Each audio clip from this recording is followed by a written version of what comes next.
This is a story about Lilith Nightshade, an evil necromancer, looking to build her evil empire by robbing people like Katara Nakamura and Jessica Parker of the Earth's resources.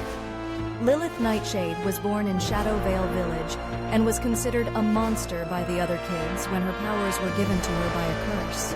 However, she wasn't scared of them, she embraced them. She was outcast by her own family with a broken, wounded heart. She vowed to get revenge against her village and take over the world.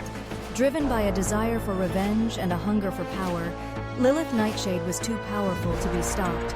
So Katara decided to team up with Jessica by creating a formidable and ruthless weapon, feared by all who dared to cross its path. Over time, she wanted to grow an undead army with the uses for her powers. However, an intelligence division kept tabs on what she was doing for years. The agent in charge of looking into her plans was none other than Jessica Parker. Over the years, Jessica Parker has become an international name across the world.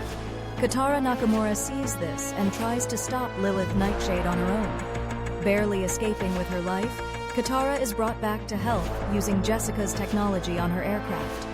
As Jessica was tracking the evil necromancer's movements, she realized Nightshade became an elemental weapon to destroy the Earth. As Lilith Nightshade starts to build her evil empire, the plants start to die. The water becomes toxic, and the sky turns dark red as the planet starts to change. The Earth grows weak, and Lilith's powers start to increase in strength. Over the next few months, Katara and Jessica work on their elemental weapons to take down Nightshade's undead army. There are only two elements, fire and water.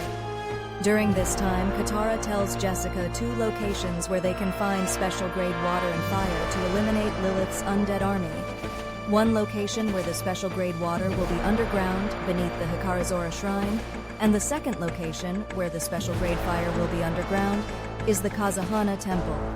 Jessica and Katara split up and go to both locations, but when they get to the locations, small groups of the undead army hold control of the Hikarizora Shrine and Kazahana Temple by the time they get inside the temple and shrine have been drained of both elements.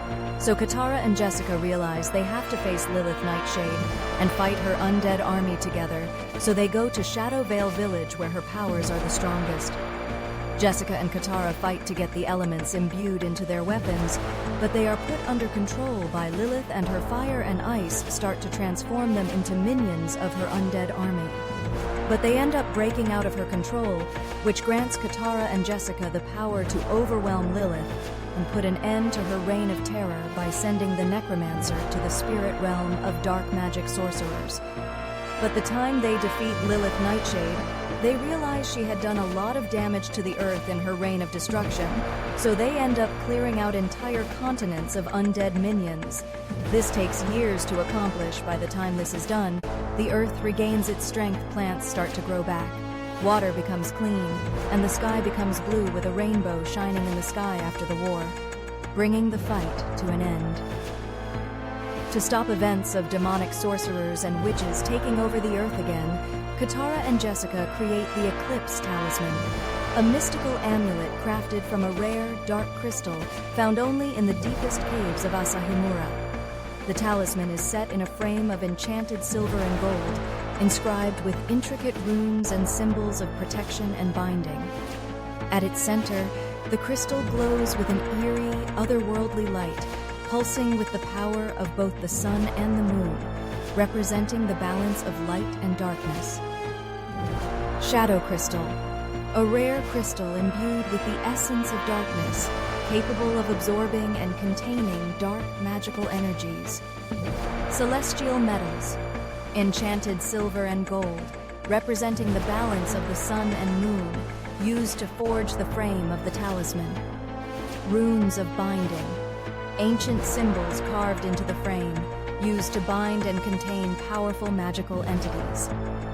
Essence of Light, a drop of pure sunlight captured and sealed within the crystal to balance the dark energies and prevent escape. Gathering the materials. Katara and Jessica must venture into the depths of the Asahimura caves to find the Shadow Crystal. They also need to acquire celestial metals blessed by the sun and moon. Forging the talisman. Using their combined magical skills, they must carefully forge the frame of the talisman, inscribing the runes of binding with utmost precision. Infusing the essence. During a solar and lunar eclipse, they must capture a drop of sunlight and moonlight, infusing them into the crystal to create the essence of light. Binding ritual.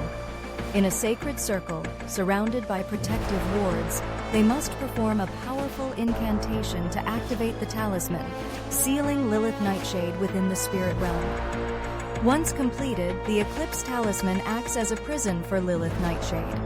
When the talisman is activated, it creates a powerful barrier that traps her within the spirit realm of dark magic sorcerers. The balance of light and darkness within the talisman ensures that she cannot escape, as the essence of light counteracts her dark powers. The runes of binding reinforce the containment, preventing any attempts to break free. By harnessing their combined strengths and the power of the Eclipse Talisman, Katara Nakamura and Jessica Parker can ensure that Lilith Nightshade remains trapped, unable to wreak havoc on the mortal world.